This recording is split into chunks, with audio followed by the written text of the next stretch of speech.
সাঁইত্রিশ শান্তির বাজার বিধানসভা কেন্দ্রের বিজেপি মনোনীত প্রার্থীকে বিপুল ভোটে জয়যুক্ত করার লক্ষ্যে শান্তির বাজার সমর চৌধুরী স্মৃতি মার্কেটে অনুষ্ঠিত হয় নির্বাচনী জনসমাবেশ। এই জনসমাবেশে উপস্থিত ছিলেন বিজেপির সর্বভারতীয় সাধারণ সম্পাদক দিলীপ ঘোষ। এছাড়া উপস্থিত ছিলেন ৩৬ শান্তির বাজার বিধানসভা কেন্দ্রের বিজেপির মনোনীত প্রার্থী প্রমোদ রিয়াং, ৩৬ শান্তির বাজার বিজেপির মণ্ডল সভাপতি শ্যামলাল দেবনাথ সহ বিজেপির অন্যান্য নেতৃত্ব। জনসমাবেশে বক্তব্য রাখতে গিয়ে বিজেপির সর্বভারতীয় সাধারণ সম্পাদক দিলীপ ঘোষ রাজ্য সরকার ও শান্তির বাজার বিধানসভা কেন্দ্রের বিধায়কের বিভিন্ন উন্নয়নমূলক কর্মসূচির কথা জনসম্মুখে তুলে ধরেন। সিপিএম ত্রিপুরা বাংলা ছাড়া রয়েছে, কেরালায় টিম টিম করে চলছে তার দোসর কংগ্রেস, কাটা হাত আর দা একসঙ্গে হয়েছে। কংগ্রেসের যুব নেতার বয়স ৫০ বছর। সাদ্দাম হোসেনের ভাব ধরে ভারত জোড়ো যাত্রা করেছেন তিনি। এদিনের সভা থেকে কংগ্রেস ও বামেদের জোটকে এভাবে কটাক্ষ করেন বিজেপির সর্বভারতীয় সাধারণ সম্পাদক দিলীপ ঘোষ।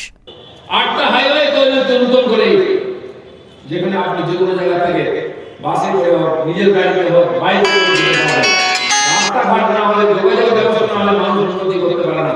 ব্যবসা বাণিজ্য, চাকরি, পড়াশোনার জন্য সব জায়গায় যাতায়াতের বেশি প্রয়োজন আছে, সেটাকে ভিত্তিতে আমরা করে তুলেছি। এখানে টিআরসিএল এর সেন্টার তৈরি করা হয়েছে। সিপিএম আমলে তারা খালি হিংসা দিয়েছে, আমরা উন্নয়ন দিচ্ছি। গত 25 বছর তার আগে থেকে নিজের অন্যান্য যে উগ্রপন্থী আন্দোলন চলেছে, সাধারণ মানুষ থেকে আইনজীবী সবাই দিনের প্রতি হিংসা চলেছে। আমরা পশ্চিমবাংলায় 34 বছর সিপিএম এর রাজত্ব দেখেছি।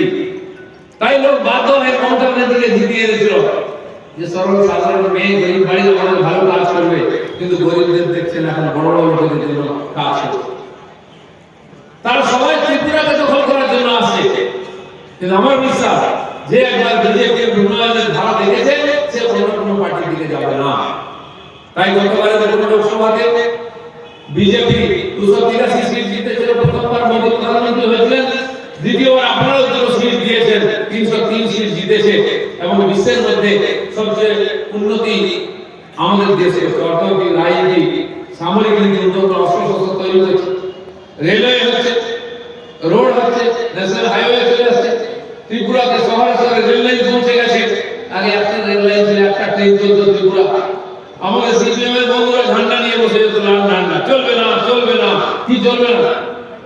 ট্রেন চলবে না। আর বলতে হচ্ছে না, লোকাল ট্রেন আসছে, এক্সপ্রেস ট্রেন আসছে। আপনি ট্রেনে করে এখান থেকে কলকাতাও যেতে পারেন, দিল্লি যেতে পারেন, বেঙ্গালুরু, যেখানে এয়ারপোর্ট থেকে সারা ভারতবর্ষে আপনি বিমান করে চলে যেতে পারেন যদি প্রয়োজন থাকে আপনার।